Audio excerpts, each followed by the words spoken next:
Hello everyone and welcome back to my channel Tomcat Stitchery. I'm Whitney and I'm here early for my October Destashify makes and fabric haul. Mostly because I have a lot of stuff planned for, well, next week I guess is our last week of October, but I've got stuff planned for next week. So we have a very, very exciting pattern release a week from today, on Tuesday. So stay tuned, it's a really good one. And then, let's see, Friday this week, I'm going to be doing a video on what my handmade wardrobe that I took to Disney. So we got back from Disney World on the Saturday before you're watching this. So just a couple of days ago. And I was so pleased with my handmade wardrobe. So comfortable. It was very hot and humid. And this wardrobe would work for any kind of like active vacation. We were doing between 22 and 25,000 steps a day, which is ridiculous for an entire week. I tell you, a Disney vacation is not for the faint of heart. It was intense, a lot of fun, but intense. Anyway, I wanted to share with you what I took, what worked really, really well, both me made and then a couple of things that I purchased. And then next week, a really exciting pattern release on Tuesday. And then on Friday, I want to go through some patterns that I'm very excited, new patterns that I'm very excited to make up this fall/winter. Yeah, I think I've got 5 right now in mind. So anyway, that's going to be next week. Okay, also, my first in-person class is meeting Thursday through Saturday this week. So I wanted to go ahead and get this Destashify video out just so I can focus on those in-person classes, because then I have a week break and then I have my second in-person class. Which, by the way, the November class, which is the 3rd through the 5th, I did have a late cancellation on that, and I've gone through the wait list, and I totally understand that it's really, but people have plans now. But I do have one spot open, so if there is anyone close by the Indianapolis area that has nothing going on, November 3rd through the 5th, that is a Thursday through Friday, I do have an extra spot in that class now, and yeah, just send me an email, thewhitney@tomcatstitchery.com. It would be a first come, first serve basis if you're interested in nabbing that spot. Okay, let's talk about what I made with my Destashify's fabrics from, let's see, these are the fabrics I grabbed in September and made up in October. You've technically seen all of these in other videos, but I haven't really talked about them in full detail yet. So let's go through those, and then I'll show you, I got 3 fabrics for this month that I'm very excited about making up in November. How is it already getting close to November? God, it's crazy. Let's talk about what I've got in my hands first. So the first, well, this isn't the first thing I made. This is actually the 3rd thing I made. But I'll talk about it first because it's not on a mannequin. Oh my gosh, and I'm stuck to Lena. All right, so the first thing I wanted to show you guys, these are my newest Glissandos. This is a cotton twill in a salmon, I think it said salmon colorway. And I guess this is kind of the inside of salmon, isn't it? I decided to go with the crop version, which is part of the pattern. I was going to hack it into a full-length version, but I actually have a pair of Itch to Stitch Upland trousers that are in a similar color to this. They don't fit me great right now, but I am depoofing. I've gone on an eating plan mostly to keep my health up with everything that's going on with my mom and all that stuff, which I have a little bit of an update that I'll share with you guys here in a little bit. So anyway, I am not as inflamed as I have been and am losing some water weight. I mean, maybe some other poundage too, but anyway, so hopefully those pants will be able to fit me again by the time spring rolls around. But I decided to keep these cropped because I don't have a pair of cropped. I love this color, it's so good. But these are the Glissandos, and I did the same hack that I've done with all of them, where I do a size 16 waistband and then put the elastic in the back. So I omit the darts and then just do the elastic in the back, and then the front is fully functioning fly. Used a button from my stash, but it's just a fully functioning fly there. The pocket pieces in this pattern go all the way to the fly, which kind of gives you a little bit of a tummy panel wonderfulness. Anyway, I'm so pleased with these. I think these are going to be so fun to wear this fall because it's kind of an unexpected fall color. But I'm very excited to get some wear into this. It's too cold to wear these today. We had a freeze last night, which is so early for our first freeze, but there you have it. I mean, it frequently snows, not frequently, but we've been here 11 and a half years in Indianapolis area, and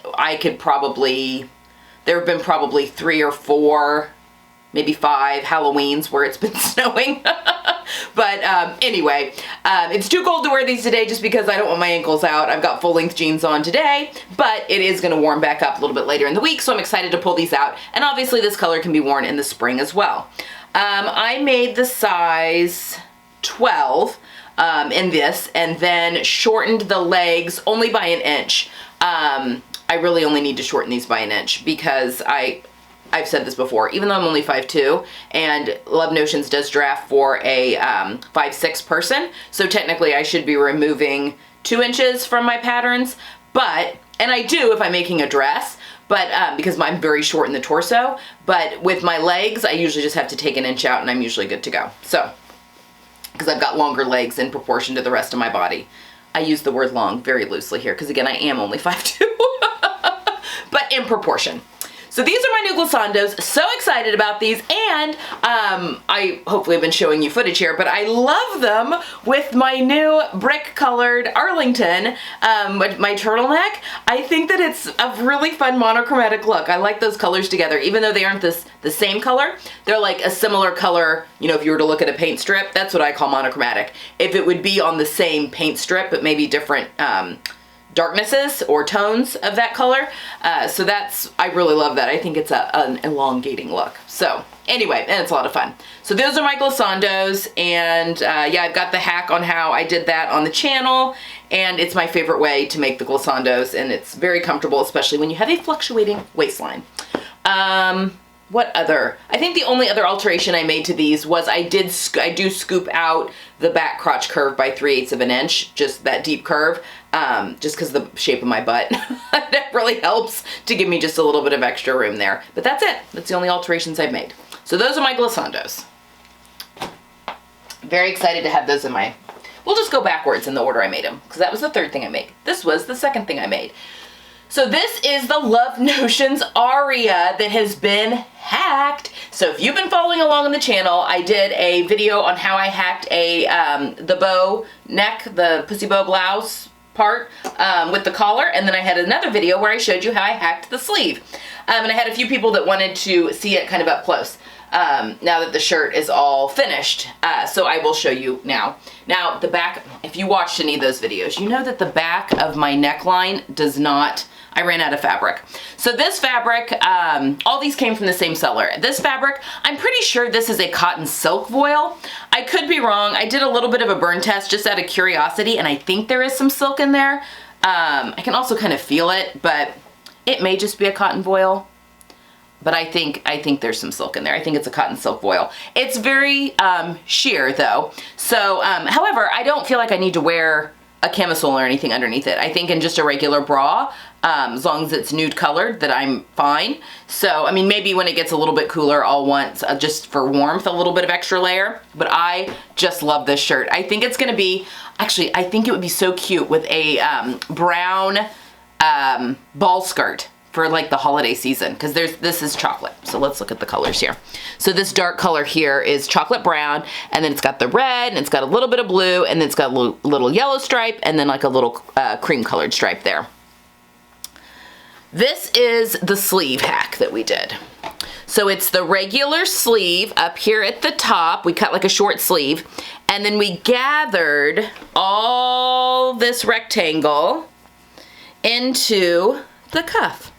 And I've got here my little continuous placket. It's right there. And then, yeah, my little button on the cuff. All right there. So that ends up in the, you know, bottom part of the sleeve. So that is my sleeve hack. Again, well, you can't even see, can you? Can you kind of see? I do not match up there in the back seam, which bothers me a little bit. Although you guys had some great suggestions on doing like a little line of elastic to where it kind of ruches that down, and then it wouldn't be, I'm totally not in frame, ruches that down so that you know, if I sewed a little piece of like 3-step zigzagged, a piece of a clear elastic to where it would kind of pull that down a little bit, which might actually be fine for my short neck. I mean, that could be really cute. And then it would disguise my mismatched stripes. Because that does kind of bother me. But on the front, I think that this is lovely. And I made the same size, the medium with a full bust front, which does have darts in the Aria. The standard front does not have darts because it's a looser fitting shirt, but the full bust does. So that's what I always make. And yeah, I just love my little bow here. And I think this is gonna be such a fun little holiday blouse. I mean, it's cute. I like it with my high-waisted jeans, but I really think it would be cute with like Cashmerette Gilmore maybe. In a chocolate brown. I have some velvet. Do I need a velvet skirt? Maybe I do. But is a velvet circle skirt, is that too much volume? I don't know. I need to look through my stash and see if I have any fancy like chocolate brown fabric that would make a really good ball skirt, you know, tucked in. And then I need to be invited to a holiday party. I also put, because I have this little yellow stripe, I did the biased hem, the bias tape hem, which is my preference for shirt tail hems. And I've got a Montrose in this fabric actually and had some left, but I love that it's that yellow color that kind of matches the little yellow stripe in here. Again, I mean, I'll probably have this tucked in most of the time just because I like the way this type of shirt looks tucked in. But yeah, that's a little fun little pop there as well. It's a little tight on my mannequin. It does not fit me this tight. And then you've got that cute little pleat that's there in the back. So there is my hacked Aria. Now, on that note, this week, so I did 2 weeks where I was did the hacks for this shirt, and I do have more hacks planned. But this week, because I've got my class coming up and we just got back from Disney, the tutorial on Sunday is gonna be how to hem jeans with the original hem. So, you know, because, I mean, you can hem jeans the way you would if you were making jeans or hemming any other pant, but I find that it can be very hard to find thread that matches just exactly. And then once you fold under, you don't get the cool distressed look. Even just the color. It doesn't necessarily, I don't like jeans with holes and stuff in them really because I find that they just wear out quickly. But I do want that factory look of where it looks worn at the hem. So, and that's actually how I hemmed these on myself. But I'm going to be doing, my daughter got a pair of flares for her birthday and I'm going to be hemming those. So I'm going to show you how to hem a pair of jeans with the original hem. So that's going to be on Sunday. And then the following Sunday, I'm going to be doing one more Aria, kind of a hack. I'm basically just making a shacket out of the Aria pattern, so I'm sizing up, which is really the only part of the hack. But I'm using a plaid, and I've had a lot of requests for how I do match my plaids. So I thought I would do a little tutorial on, as I'm cutting it out, to show you how I match my plaids when I'm cutting out this shirt. So that is kind of the plans for tutorials going forward. Okay. The final thing that I made, and the first, this is my Cashmerette from her Ahead of the Curve Honeyburn dress.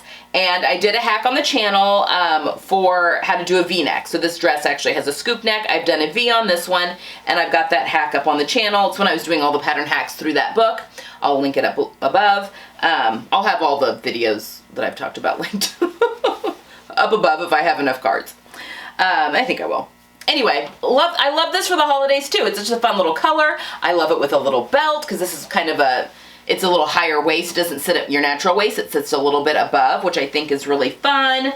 Yeah, it's just a fun little dress. This is a cotton shirting in this brick color, and it's got the cream colored dots that are printed on one side. But it's a beautiful shirting. And it's sewed up really, really easily because it's cotton. So it's 100% cotton, but I think that this will be lovely also as we go into the holidays for either a Thanksgiving dress or something I could wear around Christmas. So that is this dress. I made the size 12 because that is the smallest that the book goes, and I shortened the bodice by 1 inch, and that's the only alteration I made to this one. No, I take that back. And then I shortened the skirt 2 inches. Shorten the bodice 1 inch, shorten the skirt 2 inches, which is what I have to do with all Cashmerette patterns. And then I find they fit me really, really well. So but that's the only alteration I had to do. So this is my honey burn, and I'm very excited now that the weather is cooled that I can pull this out and start wearing that. So there you have it. Those are my 3 makes from October for Destashify. And now let me pull the ladies out of the way and I will show you the fabrics I grabbed for this month. They're really good. Okay, let me show you what I grabbed and we can go from there. Okay, all 3 of these fabrics came from Patricia at So Refashionably Late, and she even included some vintage buttons in the order, which was very kind of her.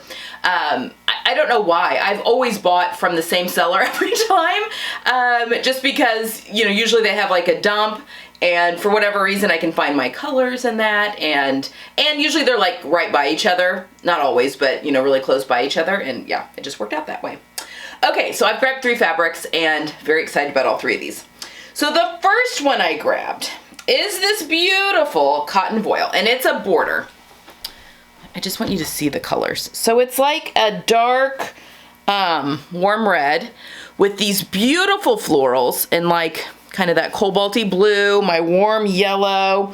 There's some like warm green. Obviously it's very see-through. It's got this beautiful border on both sides. It's narrow. This fabric is narrow. I think I have 2 yards of it. There's a piece cut out here at the top, but I think it was 2 yards from that cut piece. So it's got the border on both sides, which is the selvage, but let's see, this is a guaranteed Dutch Java print, Vlisco. It's just gorgeous. But what I'm going to do with this, because again, it's very narrow. This is the, this is how wide it is. So maybe 44, 45. But I'm gonna make the Cashmerette from Ahead of the Curve. I'm gonna make their Curso top. So I've made that as a dress when I was doing the hacking videos, but I really wanna try it as a tank, I think, which is actually what the pattern is. I think it'll be great for using as a layering piece this fall and winter. I think it'd be really fun under some blazers, under some cardigans, and that pattern also calls for a lining, a partial lining, but I'll just line it full all the way down because this is clearly very see-through. So I'll just use another fabric from my stash for the lining, maybe even like a nude to me colored silk. I've got some like kind of beige nude to me colored silk, or I'll look at a few different pieces of silks that I've got. Maybe even a cream would be nice. I don't know. Does that distort the color if there's cream behind it? I'll look at a couple of different colors and see what I like what color I like behind it. But gonna fully line it. So this is gonna be a Curso and from Cashmerette, and I just think it's gonna be just a very lovely little shell. I just think that pattern is beautiful, and then you could pull all sorts of stuff for your bottoms out of it. All right, so that's number 1. Okay, I really loved all of these. So this one is a Liberty of London print, and what I think is cool is that she included pure new wool. So this is a wool challis. I'll show it to you in just a second, but it has the Liberty of London tag. She included that, and it's the original bill here. So whoever, I don't know if she bought this or if she thrifted it or whatever, but it is a wool challis, and it cost, well, it looks like she got a few things on here. Oh, she also bought a pattern. This person bought a pattern, but the challis was only $10 a yard, so 30 bucks. That she spent $64.15 for a zipper, a pattern, some wool that was 28, 1 yard of wool, and 3 yards of the challis. So there's like the little original handwritten receipt. I just think that's so cool to see those. But look at this fabric. Okay, so wool challis. You don't find wool challis very often anymore. I've sewn with it a couple of times. It's gorgeous, and you can wash it just on delicate, and you're gonna wanna air dry it, but it's very soft to the touch. So it's a challis, like a rayon challis. It's not as heavy as a rayon challis because wool's not as heavy of a fiber as rayon or viscose. But look at this print, folks. Look at the colors in this print. So it's a tightly woven wool. So again, it's not itchy. Oh my gosh, it was like it was meant for my color palette, really. It's got like this reddish orange. That's the back side of it. Here's the right side. Isn't that beautiful? I mean, this is even more beautiful than it was in the pictures. And I've got, I think, 3 yards of this. Yeah, because that's what that little ticket said. 1, 2, and yeah, 3 yards of it. It's a Liberty of London. It is vintage, and I am going to make, I just grabbed it. It is called it's the new Pattern Emporium shirt dress. What's it called? Take a chance tiered shirt dress, maybe. Obviously, I'll pop a picture up here. But I just bought this, and this dress can be mix and match with the sleeves from the Meet You There woven dress, which I have made. It does not have darts. This pattern does not have darts, but I added darts to the Meet You There tiered dress when I made that earlier. So I think I will do the same to this one, but I'm very excited. So this is going to be a tiered shirt dress, that Pattern Emporium Meet You There tiered shirt dress. I can't wait to make this up. I think this could be I'll wait and style it and see what I think. But I think this could be really cute styled over either of my new Arlington turtlenecks that you guys have briefly seen. I'll talk more about those when I do like my fall capsule lookbook. But I think that this could be really cool. The colors would work for both of those. But I'll see if I like this shirt dress over a turtleneck. I also saw some of the pictures of this pattern. People were wearing the shirt dresses like a duster, which I think is also really cool. And that could be a really fun way to style this as well. So very excited about this. And then finally, look at this woven cotton, folks. This is just stunning. And it is like, it's narrow, but like a very, oh my, isn't it beautiful? Yes, it is. So these colors they're kind of coming across pink. They are not, they're very warm. So there's like an orange stripe and then like a warm red next to an orange. And then there is some like purple and blue in there. Isn't that beautiful? Oh. So this is narrow. I think I have 3 yards of this as well. This just has to be a workman jacket to me. That's just what I envision in this. And I may play around. I have some leather pieces that I have thrifted that I'll use for parts, because I think it could be cool if I did a leather collar on it and maybe like leather pocket flaps or something, you know. But I want a workman jacket. I may do the Sienna Maker jacket, or I may do a different pattern. I'm not sure yet. I'm very tempted by the Wardrobe by Me, what is it, the canvas jacket? I already own the Sienna Maker jacket, which would make sense to use that. But I don't know, there's something, it's a little less oversized. The Wardrobe by Me canvas jacket is a little less oversized, but still workman jacket. I also like the Ilford jacket by Friday Pattern Company. I don't own that one either yet. So we'll see, but this will be some sort of workman jacket. I think it's gonna be so fun to wear this fall. So I wanna get this made, and be an unlined jacket. So I wanna make this up here fairly quickly before my weather turns. But I can wear this in the spring too, but I wanna make this up pretty quickly. So that is my third stunning fabric. And I think it would be fun. She included some vintage buttons in this, which is just really kind. And they are you see this? She put 3 of those in there. They're very large. But I think that could be cool on the front of that jacket, which is very kind. Those are really cool buttons. And again, there's 3 of those there. So that is what I'm thinking for November. I need to get through these in-person classes, and then I can sew. All right, guys. That is all I have for today. I hope you've enjoyed that. My Destashify makes and my little fabric haul that I've got here. I will be back again on Friday to show you what I packed and what I made for my Disney vacation. Really any active vacation, doesn't have to be Disney, but any kind of active vacation where you're out and walking and moving a ton, even hiking, that kind of thing. This would be a great video for that as well. So that will be on Friday. All right, that's all I got, guys. I hope you have a wonderful Tuesday. Get some sewing in, and I will see you again on Friday. Bye.